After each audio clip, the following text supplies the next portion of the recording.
Hi friends, welcome to our channel learn before you loose.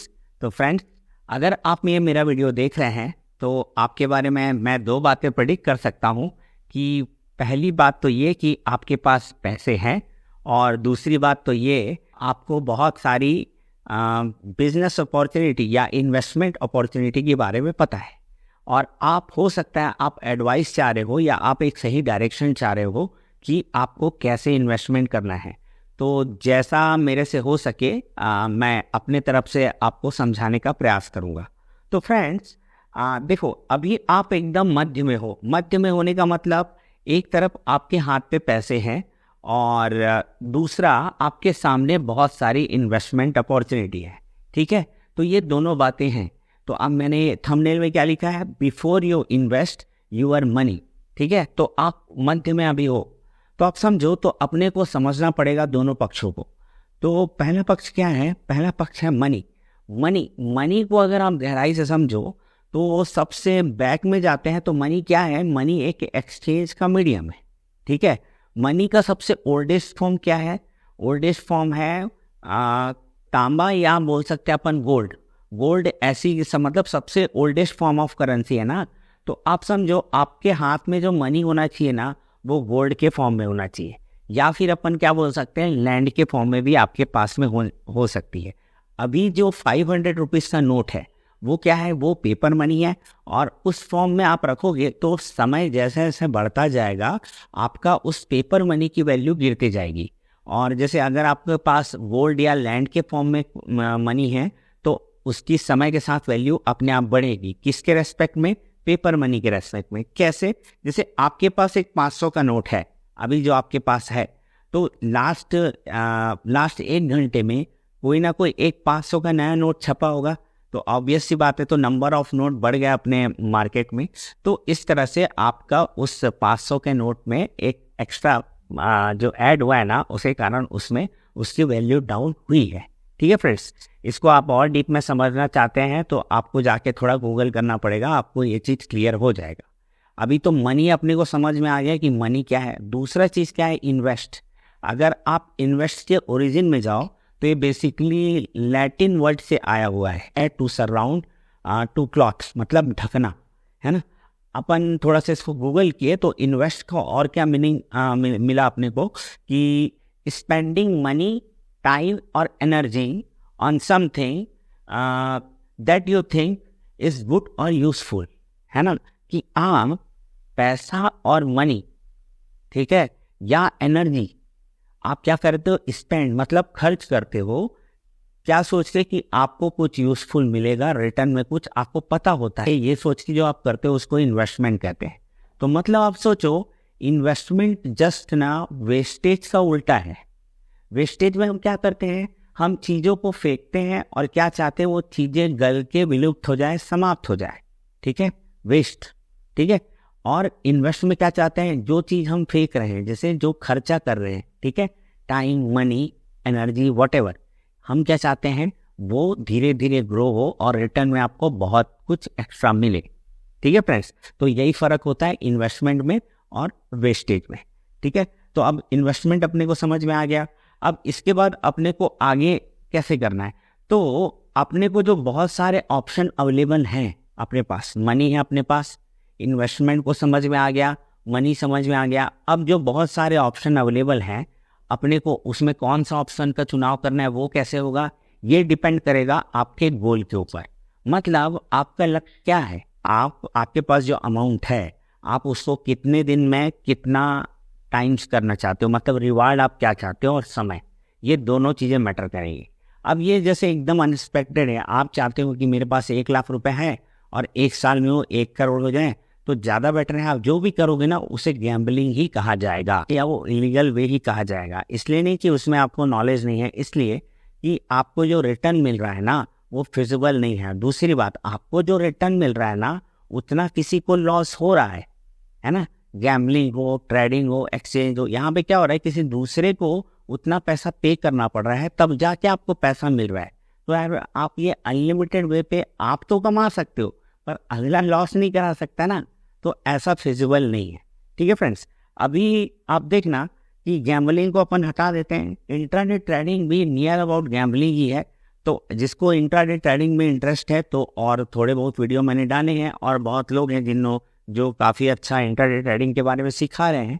मैं यहाँ पे totally focus करूँगा इन्वेस्टमेंट के बारे में, क्योंकि उसमें ज़्यादा रिटर्न है इंट्राडे से और ज़्यादा कंसिस्टेंसी के साथ। ठीक है, तो इन्वेस्टमेंट में आप समझिए, तो इन्वेस्टमेंट भी दो टाइप का होता है। एक इन्वेस्टमेंट होता है एक्टिव और एक होता है पैसिव।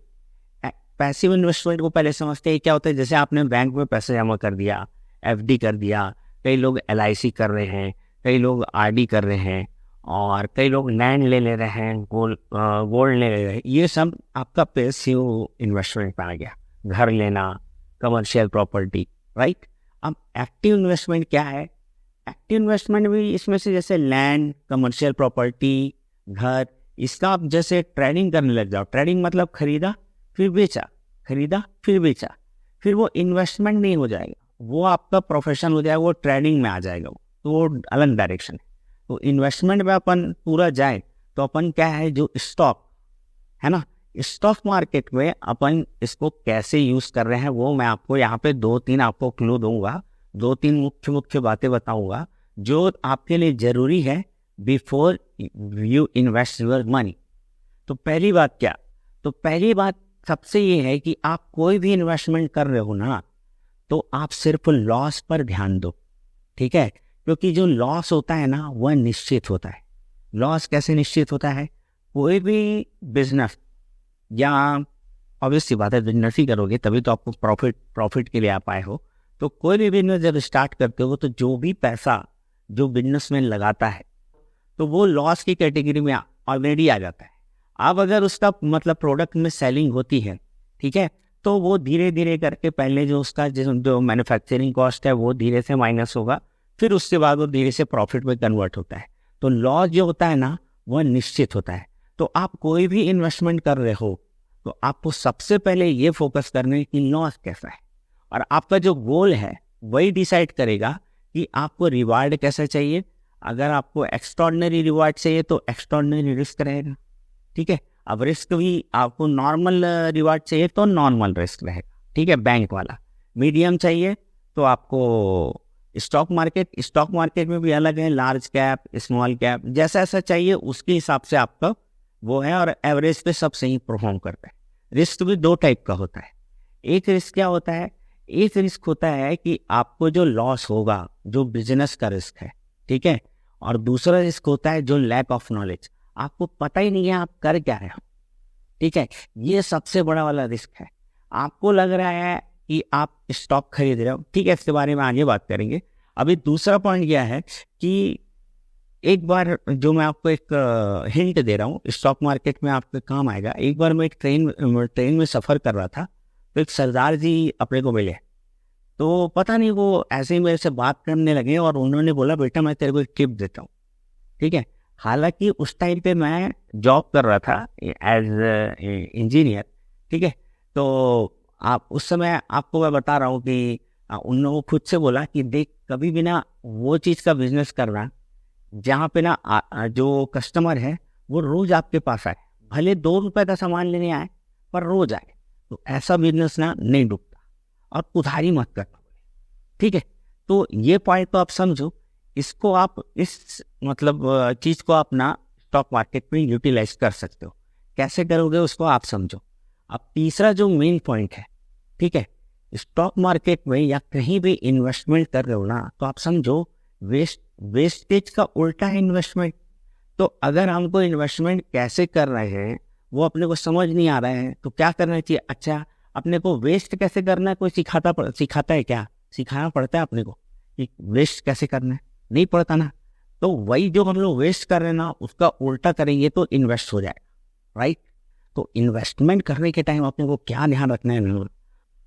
हमको वही चीज खरीदना है जो हमें बेचना ही ना पड़े, तभी तो इन्वेस्टमेंट है। भले आप एक स्टॉक खरीदो पर इतना सोच समझ के खरीदो ना कि अगले 10 साल तक आपको मतलब सोचना ही ना पड़े कि इसको रखना है कि नहीं रखना है कि क्या करना है। और एकदम जब बेचने का नौबत आए तो आपके लिए एकदम क्लियर हो, आपको किसी से पूछना ना पड़े। तो ऐसा ही स्टॉक अगर आप खरीद सकते हो ना, जब तक इतना कॉन्फिडेंस नहीं आता कि नेक्स्ट 10 ईयर मैं इस स्टॉक को बेचूंगा ही नहीं, है ना, क्योंकि ये एक बिजनेस है, तब तक आप स्टॉक मार्केट में इन्वेस्टमेंट को कभी समझ ही नहीं पाओगे और आप करो भी मत। इसमें टाइम लगाओ, आप उतना कॉन्फिडेंस जनरेट करो। और बहुत सिंपल सा कॉन्सेप्ट है, बड़े बड़े जो इन्वेस्टर हैं उनको आप सुनो तो आपको बहुत सारा हिंट मिलेगा, उसको आप यूज़ करो। ओके फ्रेंड्स, आज के वीडियो में इतना ही। नेक्स्ट वीडियो में कुछ और बात बताते हैं, तब तक के लिए बाय।